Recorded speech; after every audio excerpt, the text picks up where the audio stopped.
What is going on, guys? Welcome to episode number 2 of our Detroit Tigers True Rebuild.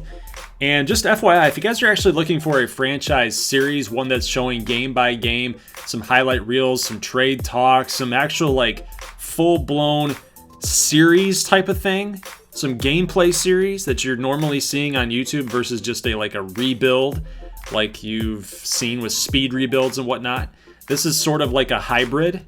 The True Rebuild's kind of like a hybrid between speed and an actual franchise series. But if you guys want to actually do a franchise series and go watch one, go take a look at Franchise Gaming, one of my good friends on YouTube. He's actually doing a Detroit Tigers one.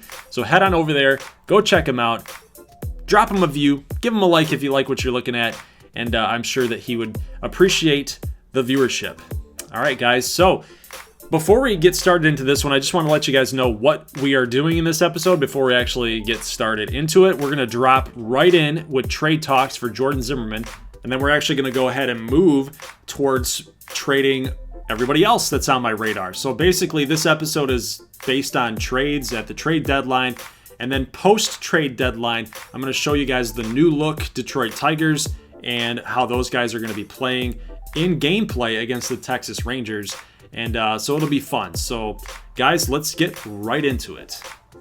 So this trade actually serves two purposes. It gets rid of some of that money, that $22 million that's owed to Jordan Zimmermann, and it saves us about $5.5 million by acquiring Dexter Fowler. Now, obviously, we don't need Dexter Fowler on our roster. We have enough outfielders as it is with Granderson, Stewart, Maben, Reyes, Bonifacio, and Demerit down there in the minor league. So Dexter Fowler doesn't do a whole lot for us here. And he's under another year of contract status. I mean, hey, maybe if we put him down in AAA level, he can pretty much up that overall rating by raking against some AAA pitchers. And then we can trade him next season for a little bit more value. Hopefully that potential doesn't go down. But basically what this does is that it increases our cash flow. It helps us out with relieving some extra money. Plus, it gives us a opportunity to give Jordan Zimmermann out of the starting rotation and potentially give Skubal, Mize, Chang, Zach Godley some innings as we are pretty much just grinding through this season to see what we have. Just throw it at the wall and see what sticks. So this trade on paper doesn't really look like it does much, but looking at the peripheral things, the perimeter things that we're talking about, it actually does make some sense. So we are acquiring Dexter Fowler. Welcome to the club. And you can see right there, he does have a minor league option left to be used.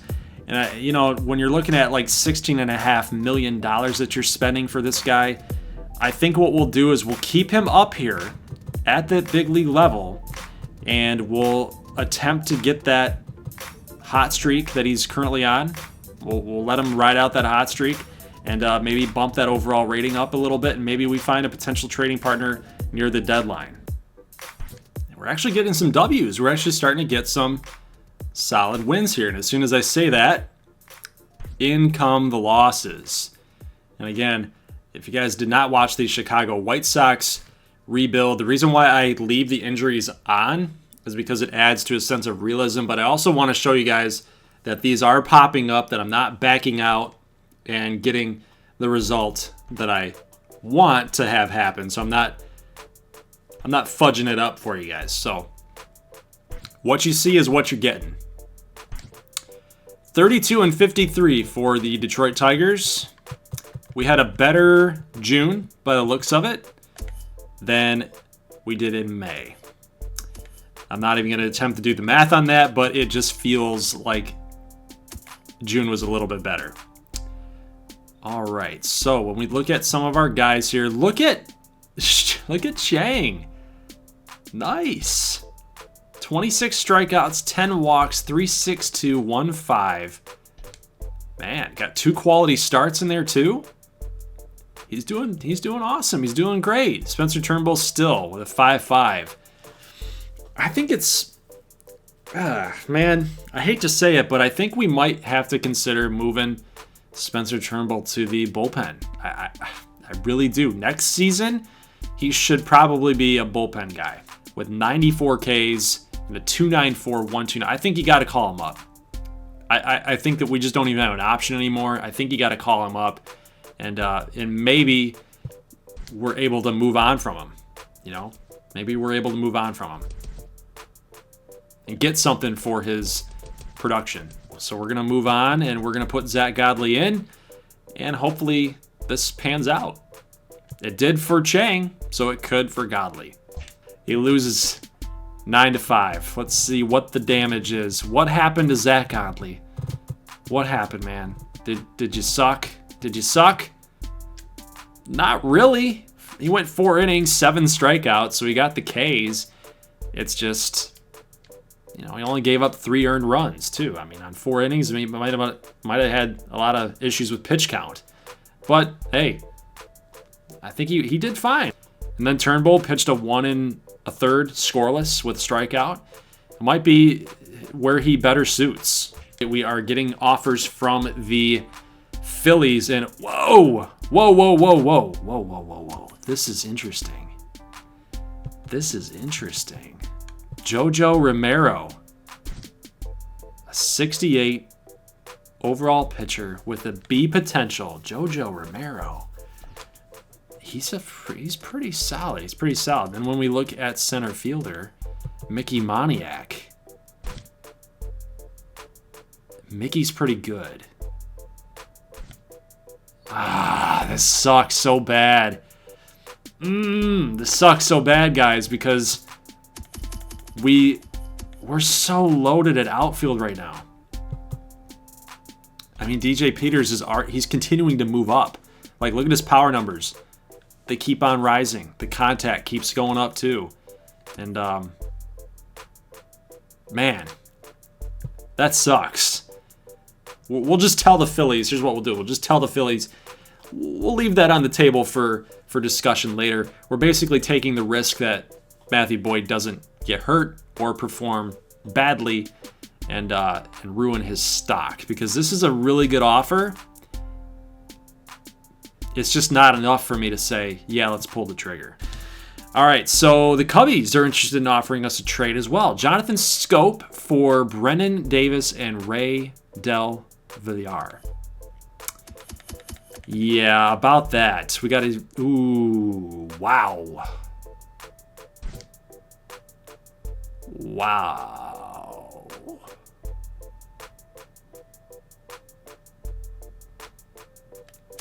Yeah, this is probably going to have to get done.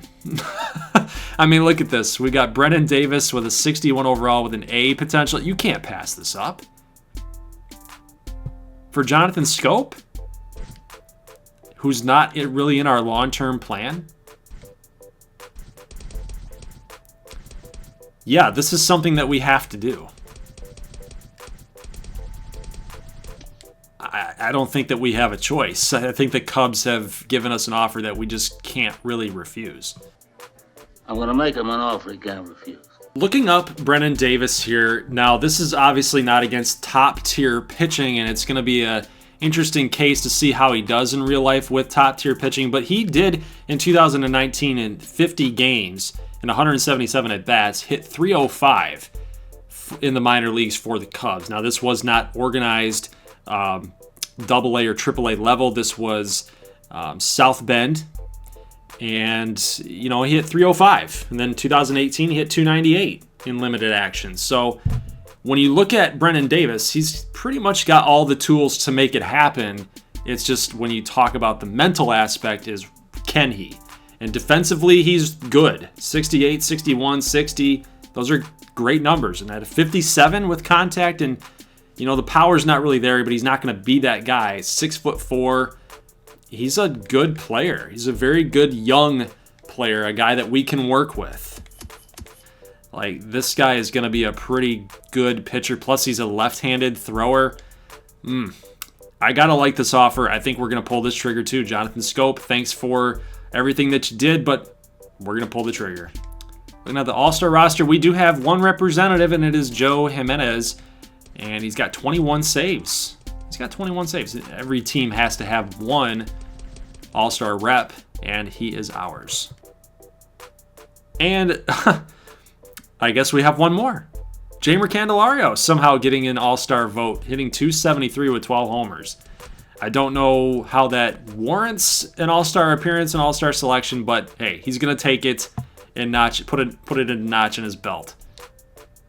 National League has beaten the AL All-Stars, and that sucks because I always root for the American League. All right, guys, so moving on to the day before the trade deadline, and I'm sure that we'll get some offers here, but Candelario is now out for 2 to 3 months, which means we'll just auto that and see how we keep performing. And Brendan Davis is no longer hurt. Athletics are interested in offering us a trade. Joakim Soria and Daniel Mengden for Matthew Boyd. No, thank you. That is a hard pass at that trade offer. We actually turned it on quite a bit those last couple days. This is a decent trade for the Dodgers acquiring Jonathan VR.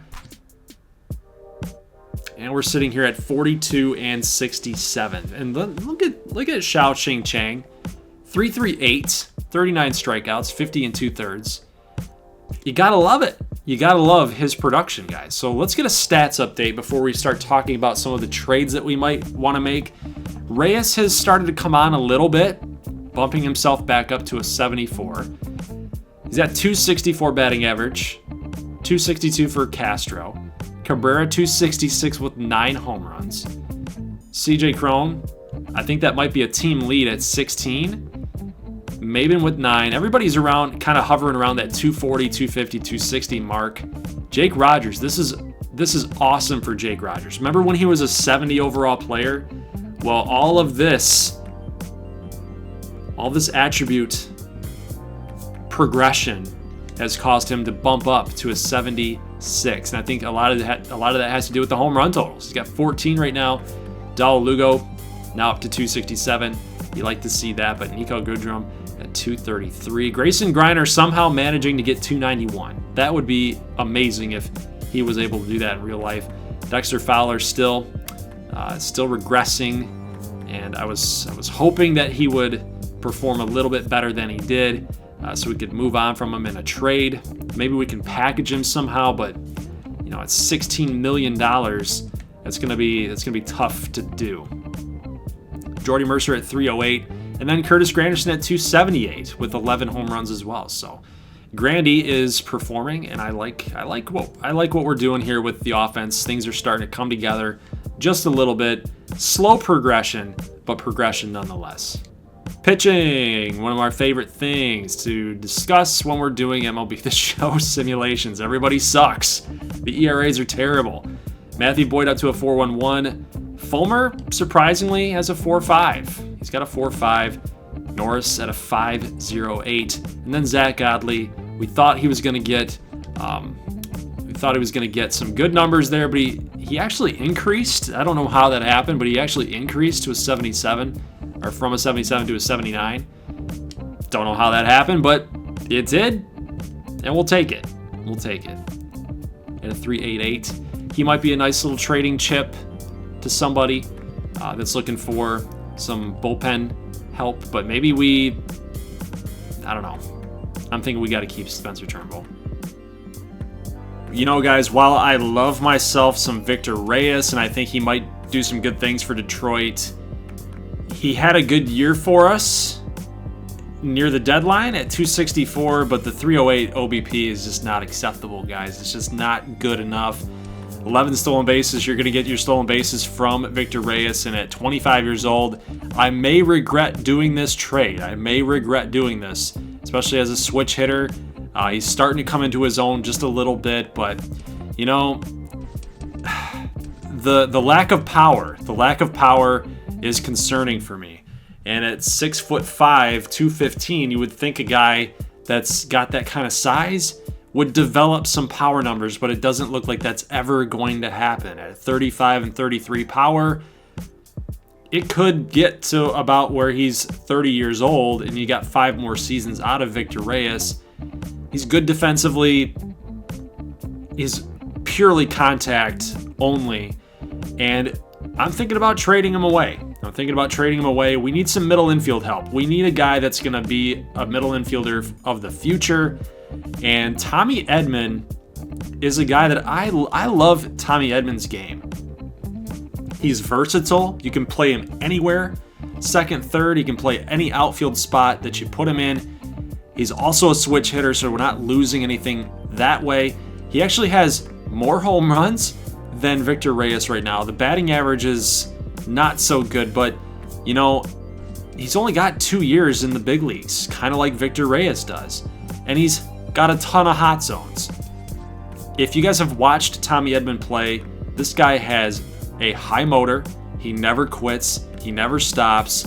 And he's a little angry right now. The contract is a big deal for him, and we could easily give him a contract extension. He's got elite running speed, plays better at home. He's got some good quirks to him. Really good defensively, very fast. It's like we're not really losing the production that we're getting from Victor Reyes, but we are adding to an infield that has gotten kind of decimated with some bad trades and some guys that, you know, you kind of question their motivation. Guys like, you know, I mean, Harold Castro, I like Harold Castro. He's solid. Dawel Lugo, you know, he's hitting 267, so that's not too bad, but only 1 home run again. So it's still, the power numbers are an issue with this Detroit Tigers team. And it's kind of like, if you're not going to hit home runs, well, you might as well acquire guys that are going to try hard and be able to steal bases in order to make up for that lack of power. If you're not going to get doubles and you're not going to get extra base hits, you might as well start going after guys that can hit the gaps and get using their speed, turning singles into doubles, that kind of stuff. And Tommy Edman would be perfect for Comerica Park, I feel like. And we're just kind of adding in some throw-in pieces like Ivan Nova, getting rid of some cap space, plus Brandon Dixon down there at first base at a 59 overall. I don't know. I like this trade. I think it's going to work out for us. You know, again, Edman can play anywhere you put him, at short, second, which is probably where he's going to end up going, or third base, which he's probably going to end up challenging Jeimer Candelario, even though Candelario is doing some really good things this season, and we talked about it. He needed to have a good year, and he looks like he's having a good year at third base. So I'm pretty sure when Candelario gets healthy, he'll probably take over that third base spot. Paredes, he can play anywhere too. I'm pretty sure second and short. Yeah. So you never can run out of too many guys who can play everywhere, right? So we're gonna pull the trigger and we're gonna push Tommy Edman to be our starting second baseman, and we're gonna just monitor how he does. And I think that this is a good trade. It's a good trade for us. I know it kind of sucks that we are giving up in this rebuild on Victor Reyes, but he does look pretty darn good in that Cardinals uniform, I'm not going to lie. And Tommy Edman looks good in the Detroit Tigers uniform. That's primarily why I did it. Just kidding. Moving forward and simulating DJ Peters' first ever Major League debut, he goes 3 for 3, 3 runs scored, a home run, 4 RBIs, a double, and a walk. I'm out of words. I'm speechless. I don't know how you can have a better Major League debut than that. I guess some people might say, don't walk. Go 4 for 4 with another home run. But, I mean, hey, then we're splitting hairs. That production led the Tigers to a 12-2 victory, and we moved to 43-67. And with that win, we have already tied the mark of win totals from last year. So we are doing some good things with the Detroit Tigers here in this little mini series. And there is your stat line. Tommy Edman went 2 for 5 with 2 runs scored. Peters had the home run. His first ever Major League hit, by the way, was a home run. He's batting 1,000 on the season. He looks like he's got some staying power here at the Major League level. Next up, we are going to be trading Curtis Granderson in order to give DJ Peters some time out in the corner outfield spots. You guys saw he was playing designated hitter today, and we're trading him for Braden Bristow, a 55 overall pitcher that's got a nasty set of pitches here. We've got a lot of movement, got some good velocity, not a lot of stamina, so he seems more like a setup type of guy. So I'm hoping that in the AAA level or AA level, we can kind of get some XP for him, some potential gains in there, and really move on up. Next up, we are trading Cameron Maben and Zach Godley, two pieces that I don't see us really using in the future, for prospect 24-year-old Bobby Dahlbeck and Matt Barnes to kind of bolster the back end of our bullpen, because we definitely need it. It's bare bones back there, and I know that Matt Barnes is pretty good. He's got a solid age right there at 29, so he's coming into his prime as well. And he's just a good piece to have, whether you're trying to build for the future, he's pretty young, or if you're thinking about selling him off for more pieces down the line, you can do that too, because he's a good overall and he's got good potential. By the way, look at Tommy Edman. I mean, this is post-trade deadline Detroit Tigers action, and he knows that the team's out of it, but he's still having fun. He's still pumping the guys up, and it's going to work here, because right off the bat, literally right off the get-go, the top of the first, Harold Castro leading us off is going to hit a solo home run off of Lance Lynn, and I'm going to do it. I'm going to make a really bad dad joke, but Lance Lynn didn't even have a chance to settle in. Yeah, that happened. You want to know what else happened? Christian Stewart struck out again. That's what happened. Miguel Cabrera, one down in the top of the first, and he's going to go solo shot, maybe? I don't even know how that went out. Look at that zero speed. Look at that zero speed round in second base, just trotting. Take your time, big fella. You earned that one for sure. Smooth, silky swing by Miggy. And it's going to be 2-0 Detroit. Bonifacio going to strike out looking. And now we get a chance to look at Spencer Turnbull. As, like I said, we're post-trade deadline, and we're just deciding to say, you know what? There's just nothing to gain anymore. And Spencer, you did a good job back into the bullpen. We feel that you're ready to come back and take your starting role back. And we can see that he's got 2 outs here, but now he's starting to lose a little control. He's going to hit Danny Santana to load the bases. And now in a 1-2 count, you got to go right after Shin-Soo Choo, and he's going to hit him. Can you believe what's happening right now? Spencer Turnbull has hit 2 batters in the same inning, and this one has led to the Rangers' first run. Bases loaded with Ronald Guzman coming up, and that's a grand salami. How do you let that happen? I mean, Spencer Turnbull, it's all in his head at this point. It's got to be all in his head. It's 5-2 Texas. As we go to the top of the second here, here's a line drive to Danny Santana in center field. Can't handle it, so Jake Rogers is going to get a single and get us off, started off right. Now, I want to show you guys this at bat by DJ Peters and what kind of major league level hitter he is. I mean, look at the eye. Look at the vision. He draws the walk, and it's what you want to see from like a potential power guy such as DJ Peters. I love what I'm seeing from DJ. Now, here's Bobby Dahlbeck. Oh, baby. Bobby Dahlbeck, the newly acquired third baseman to kind of challenge Jamer, is going to hit a 3-run bomb for his first major league home run ever. 449 feet, 108.2 exit velo. That thing was absolutely crushed. Ron Gardenhire loves it. Look at all the love for Bobby Dahlbeck. Look at this. Boom. Didn't stand a chance. And that sounded so good right off the bat. Double deck, by the way.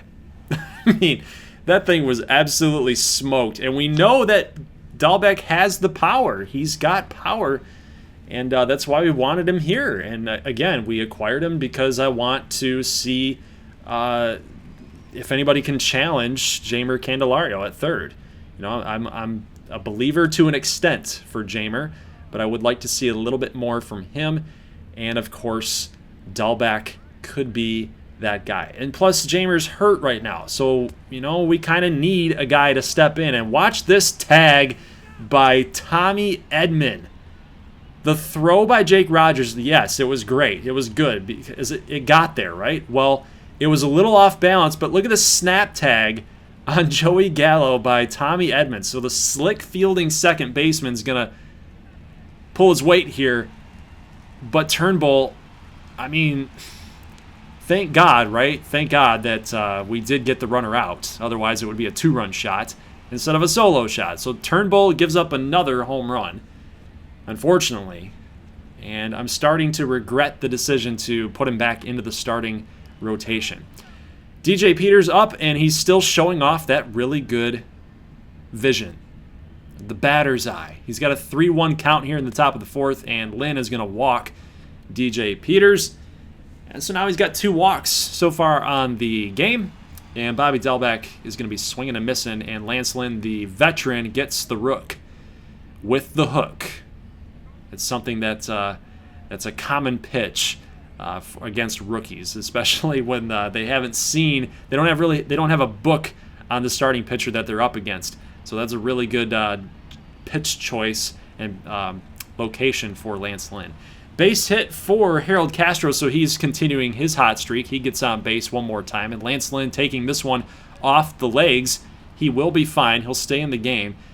Christian Stewart with the base hit. So 6-5 game, and Miguel Cabrera coming up, and he's going to slice this ball right in front of Shin-Soo Choo, who does not have a strong arm out there in right field, and it's not going to give Texas a chance to stop Harold Castro from scoring. Miguel Cabrera wants more time, drives in a run, and the lead is evaporated. It's a tie ball game now, 6-6, and with nobody down, the runner at third was going to be taken off. Miguel advances to second base as Crone does get the RBI. Jorge Bonifacio going to lift this long fly ball deep right over Danny Santana's head. It does go down to the wall by the warning track, and it is now 8-6 Detroit here in the top of the 5th. So this offense, guys, is coming through in the clutch. DJ Peters is going to slice it down the line. It's going to stay fair into the corner. Choo, again, not a great arm. You got to challenge him. We are going to score. It's going to be 9-6 now. So DJ Peters, his second double on the campaign, the second half campaign, I should say, and he continues to rake. Delbeck going to draw a walk. Edman going to draw a walk now here with 2 outs. This is Colby Allard, and he's going to strike out Harold Castro. That's a tough matchup, lefty on lefty. Unfortunately, what are you doing, Allard? You gave up a ton of runs. Like, come on. Come on. Well, your team gave up a bunch of runs, I should say. Because I'm trying to track my memory. I don't remember if he gave them up or if it was Lance Lynn. Anyway, Turnbull's going to give up another solo shot. And we're going to say this is enough. This is enough. And by the way, these are not my decisions, right? This is all CPU versus CPU. So I am not playing in any of these games. Garcia going to strike out his man, and we are going to turn to Matt Barnes, the newly acquired Matt Barnes. He's going to strike out Willie Calhoun in a 9-7 game here in the bottom of the 8th inning. And this guy, you want to be careful with that pitch location to Joey freaking Gallo. Oh, man. Solo shot for Gallo is going to make it 9-8. Not good, Matt. Not good. We need you to be a little bit better than that. Danny Santana going to strike out, and that's the way. That's what we want to see from Matt Barnes. And he gets another strikeout on Shin-Soo Choo. Let's move to the top of the 9th here, and Jesse Chavez is pitching. And he's going to hold the Tigers to 0 runs. Well, imagine that. We don't have any runs come across in one of these innings. And Joe Jimenez comes on to try to close it down for us, and of course, Detroit Tigers, we have our closing pitcher woes, it seems, every single year. This ever since 2006, maybe even since the Todd Jones days back in the 1990s, in the late 1990s. It's crazy. It's crazy. We can't find a closer, guys. It's unreal. It's unreal. All right, 9-9 game. As much as I hate to say that, this one's in trouble. Maybe not. The wind kind of knocks it down a little bit. Christian Stewart able to make this play over the shoulder. And now we've got the longtime Ranger, Elvis Andrews. What is he going to do here? He's going to strike out. Good pitch by Joe Jimenez, and we are out of the bottom of the 9th, and we are going to go to the top of the 10th. And looky, Bobby Delbeck going to send this one all the way to the wall. Line drive into the gap for a leadoff double here in the 10th inning. So a sign of things to come, maybe. Tommy Edman He's going to lift it. Long fly ball. Nico Goodrum, by the way, is pinch running for Dahlbeck, and he is tagging. And again, we've cited it so many times, but Chu does not have the good arm strength as he used to. So Goodrum with the good speed, it's going to tag up and get to third, and this is going to be a base hit. It's going to send the Tigers up by 1 run, 10-9. Nice job by Harold Castro. I think Harold Castro is our player of the game. He has to be. He's gotten, like, what, 3 hits so far? Here's a base hit by Christian Stewart. It's going to advance Castro to second base. We have 2 runners on here with 1 down in the top of the 10th. Miguel, let's pour it on, baby. Here's a line drive right to Gallo. Oh, man, it was right at him, so we couldn't advance anybody. Now here comes C.J. Crone. Base hit, possibly. Yes, Gallo makes a terrible read, and it's over his head. It's to the wall. Are we going to challenge? No, we only get 1 run. And, guys, it's going to be 11-9. Detroit in the top of the 10th. Bonifacio, got to come through. Tack on some more runs. He's going to strike out again. So, Goody shuts us down. Matt Duffy grounds out to Goodrum. Makes the nice play over to first base. We are 1 down here in the bottom of the 10th. Willie Calhoun going to swing and a miss. Set a pitch in the dirt. And Jimenez has another strikeout. Got to watch out for Gallo one more time. 1-2 count, and the four-seam fastball. He swings and misses at the fastball inside. And, guys, the new look Detroit Tigers come through in an offensive shootout. Who would have thunk that?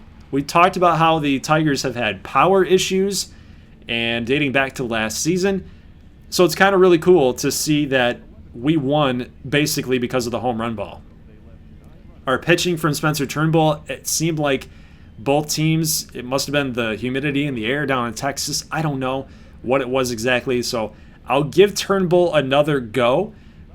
I'm not impressed with what he did, but I'll give him another go because I think the weather had a little bit to do with that. But he did give up 7 earned down here in Texas. I think the standouts obviously would be Harold Castro, Bobby Dahlbeck. DJ Peters didn't do a whole bunch, but I'm impressed with the production, the quiet, steady production of DJ Peters. All right, guys, so that's going to be it for today's Detroit Tigers True Rebuild. Leave a like if you like this thing, and I will see you guys on Thursday for more action in episode number 3. We're going to be finishing the 2020 season. We'll get into the off season as well, make all those moves, and then episode 4, we will start the 2021 season with hopefully a new and improved Detroit Tigers roster. I'll see you guys in the next one. As always, peace.